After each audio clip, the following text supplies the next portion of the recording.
আর শাহজাহানের ভাই শেখ সিরাজউদ্দিন তাকে সরালো তৃণমূল কংগ্রেস।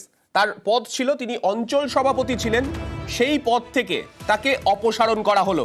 সিরাজউদ্দিন অঞ্চল সভাপতি ছিলেন, সেখান থেকে তাকে অপসারণ করে দায়িত্ব দেয়া হলো অজিত মাইতিকে। আমাদের সঙ্গে রয়েছেন আমাদের প্রতিনিধি জিয়াউলের কাছে যাব। জিয়াউল, এই অজিত মাইতি যার বাড়ি আমরা দেখেছিলাম গ্রামবাসীরা গতকাল ভাঙচুর করেছিলেন, তা নিয়ে পরিস্থিতি যথেষ্ট উত্তপ্ত ছিল বের মজুরে, সেই অজিত মাইতিকেই দায়িত্ব দেয়া হলো।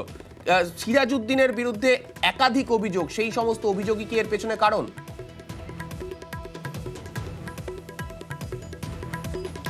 দেখো, এই যে বেড়মজুর গ্রাম পঞ্চায়েত আমরা দীর্ঘদিন ধরে দেখেছি, দীর্ঘ 1 মাস ধরে দেখেছি যে সন্দেশখালী যে গ্রাম পঞ্চায়েত রয়েছে সেখানেই কিন্তু বারবার প্রতিবাদের আগুন ঝরছিল।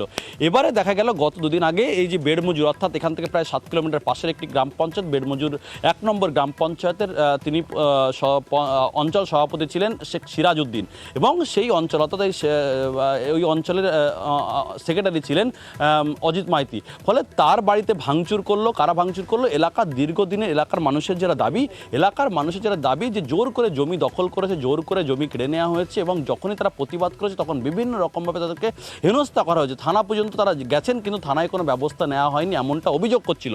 ফলে এই অভিযোগ তুলেই কিন্তু তিনি জমি জোর করে দখল করেছে, তার দুটো আলাঘর আগুন ধরিয়ে দেয়। তারপরে অজিত মাইতি অর্থাৎ অঞ্চল সেক্রেটারির বাড়িতে গিয়ে ভাঙচুর করে, তাকে জুতোপেটা করে এলাকার মহিলারা। কিন্তু পরবর্তীকালে দেখা যায় যে তার আগের দিন অর্থাৎ গত শুক্রবার বৃহস্পতিবার দেখা গেছিল এই অজিত মাইতি এই শেখ শাহজাহানের ভাই সিরাজউদ্দিনকে কিন্তু এলাকার মানুষজন যখন তার আলাঘর ভাঙচুর করছিলেন এই অভিযোগে, তখন কিন্তু তিনি আঙুল উঁচিয়ে তাদেরকে হুমকি দিচ্ছিলেন রাতের অন্ধকারে দেখে নেওয়া হবে। ফলে তার পরের দিন অর্থাৎ শুক্রবারে তার অজিত মাইতির বাড়ি ভাঙচুর হলো।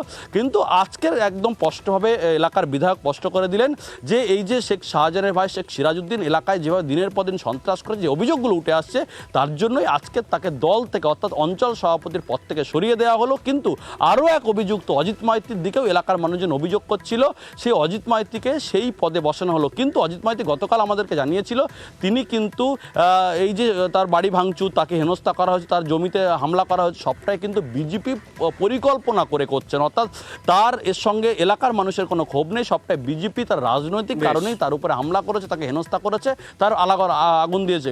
কিন্তু আজকে দেখা গেল সেই অঞ্চল সভাপতি অর্থাৎ শেখ সিরাজকেই পদ থেকে সরিয়ে সেই পদে বসানো হলো অজিত মাইতিকে। অর্থাৎ প্রধান একেবারে এলাকার বিধায়ক তিনি এটা স্পষ্ট করে জানিয়ে দিলেন যে সেই জায়গা থেকে তাকে সরিয়ে অজিত মাইতিকেই সেই পদে বসানো হলো। বেশ, সুকুমার মাইতি বিধায়ক সন্দেশখালীর, তিনি কি বলেছেন শোনাবো।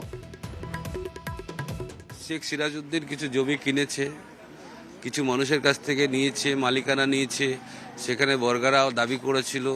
আমরা তাকে বলেছিলাম জমি ফেরত দিতে হবে, এবং লাস্ট 2 দিন আগে 3 দিন আগেও বলেছিলাম জমি ফেরত দিতে হবে, সে রাজিও হয়েছে। তার মধ্যে এই বিক্ষোভ, তবে আমরা দায়িত্ব নিয়ে এই জমি ফেরতের ব্যবস্থা করব। যখন আমরা দেখলাম তার নামে এই কমপ্লেন এসছে, আমরা তাকে ব্লক সভাপতি সরিয়ে দিয়েছি। সে এখন কোনো পদেই নেই। মানুষ দুর্নীতি করলে দল তার দায় নেবে না। যে দস্যু রত্নাকরও দুর্নীতি করেছিল তার পরিবার নেইনি। কেউ ব্যক্তি দুর্নীতি করলে, চুরি করলে, অপরাধ করলে তার দায়ী, দল দায় নেবে না।